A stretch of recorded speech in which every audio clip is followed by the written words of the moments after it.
everybody, welcome to Bandam Talks, the show where we take anything from the world of music and we talk about it right here, right now. We're going to do this thing.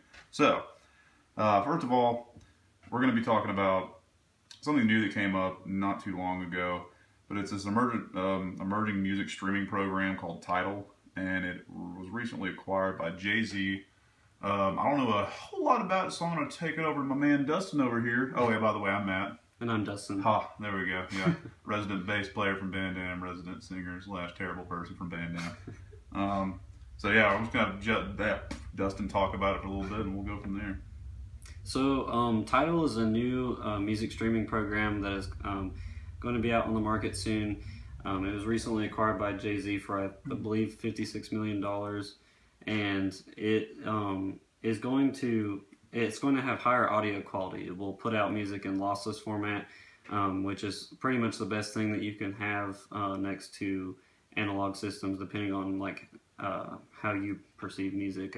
There still are debates over that, but we'll discuss our feelings and opinions later on in the video. But the main question or topic that we want to ask you guys is: do you think that the higher audio quality of Tidal is worth the $20 a month price tag?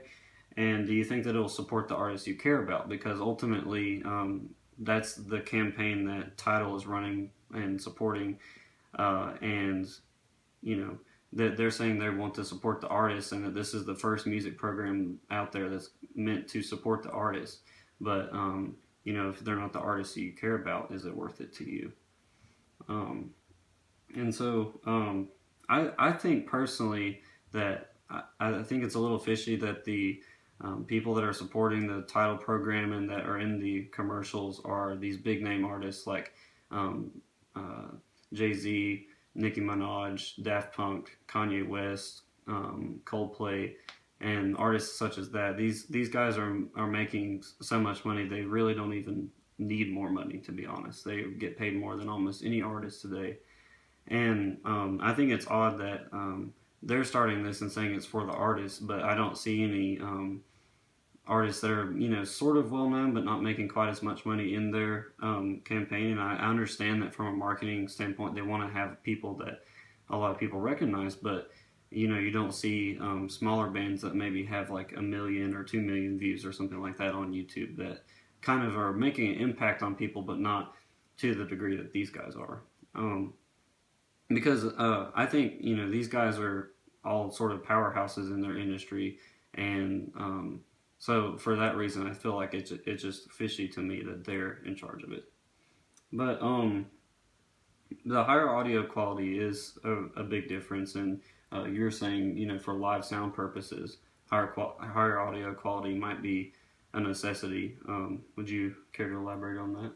Yeah, I was thinking about this. It was a really interesting topic because it goes, not only is it a topic for the consumer of music, it's also a topic for the producer of music. So it's a really cool, you know, both ways they impact each other. But yeah, what I was thinking, you know, whenever we do, you know, I don't do a lot of DJ stuff, but whenever we do, you know, sound through, like on breaks or anything like that, I'll use Spotify because I can search for whatever I want to, and it's like I got on the highest quality streaming, you know, and I download them all. But yeah, that's a really big point and a big deal. If you're gonna have loud music going through your speakers, you know, it's not like your earphones. You can obviously hear something through your earphones, but you need the highest quality possible to go through those speakers. So as a DJ, is it worth the extra, you know, in my case, extra $10, his case, extra $15 to, you know, get the higher quality of music? And for a DJ, absolutely, it's worth it. Now, if you're getting a higher quality sound file, what's $10 a month when you're making, you know, X amount every DJ show you do? And you're going to sound better than other DJs who use Spotify. Not a lot of people do. Like, you know, I'm lazy, so I use Spotify. But yeah, that's kind of what I was thinking on that point.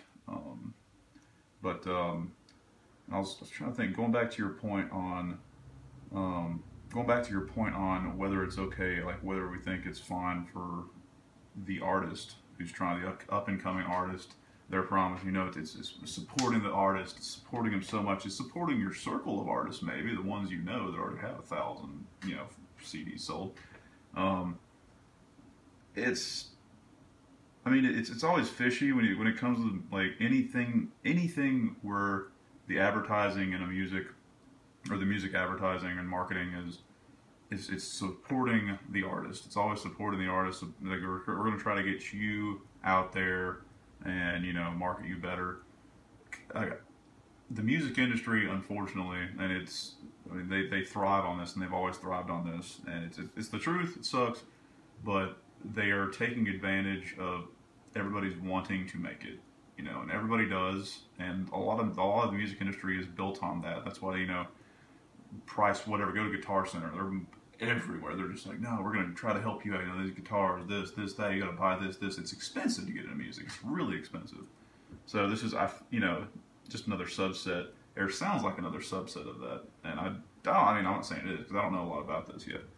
But, so that's why, as a musician, it's always sketchy, always fishy, like when you hear something like that. Anyway.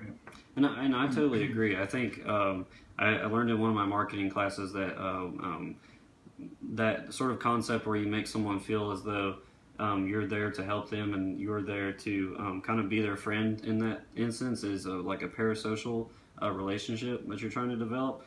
And I think that like rings true here as well. I just think that it's odd that the guy that's in charge of all this is someone who owns an island and who, with his wife, they have a combined net worth of $1 billion as of this year. That's awesome. I mean, he doesn't need the money that he'll be getting from Tidal, but I could guarantee you that he's probably going to be the one getting the most from that. Like, and as he said, he's got this circle of artists that's going to be supported by it, and you can tell that these artists are the ones that are going to be supported the most. A lot of the bands that I listen to and artists that I listen to, they may have broken 1 million views, but for the most part, they don't really have a lot of views, and I can't see them succeeding on this, especially when I'd imagine that distribution fees for this are going to be at least proportionally as expensive as Spotify, as far as, you get a certain amount of money back from them, but I'm sure signing up for the program or being part of it is going to be expensive as well, since they are supposed to pay you more. But they haven't. All they've said, really, in a general sense, is that they will pay you more than Spotify, but they haven't, really given any figures. And so I don't know if this will only benefit these bigger, well-known artists or these smaller ones. And I think honestly that what this comes down to, especially because some artists are releasing exclusive songs on Tidal only, that you're kind of segmenting the market. And I think that if a artist wanted to just get their music out there and affect people and just let people, give them that gift of music or whatever, then they would try to release it on as many mediums as they could.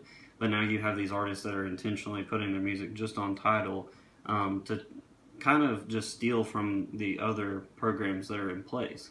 And I understand, the competitive aspect to all this, but trying to produce a new standard. Yeah, but at the same time, I guess it just depends on what side of it that you're on. I'm sure that if I was in the same shoes as like Kanye West or something like that, and I had a lot of money, I would totally be in support of it, and it probably is good for those people.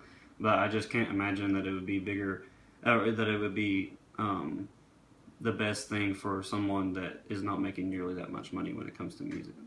So yeah, totally. Yeah, this is new, so I mean, it's not like I'm not gonna really pay any much mind to it until it grows. Right. Like, if it starts growing and it's like right up there, a spot where it's like button heads, and then all of a sudden you have half everybody's over here, and then half everybody's over here, and we're over here just have to buy both of them now. Like, why am I having to do this? Yeah, it's again, I don't really know. I just it's really interesting to see this, and I guess the big question that everybody wants to have answered is it really that mutually beneficial? Really, and it's not. I mean, in my opinion, it's not. It could, right. You're smacking me in the face if I'm wrong. That's great. I would rather have it that way. But bigger question: what do y'all think? What as a consumer, as an artist, what are your positions on this? Do you even care? I'm kind of I'm like in that point. I don't really care that much. I'll see what happens later on. Ask me in 3 months or something like that. But yeah, it's been awesome. Until next time, I am Matt. And I'm Dustin. We are Bandam minus Nate. I'm gonna keep plugging that. I swear to God, he'll be here one day. All right, but anyway, peace out.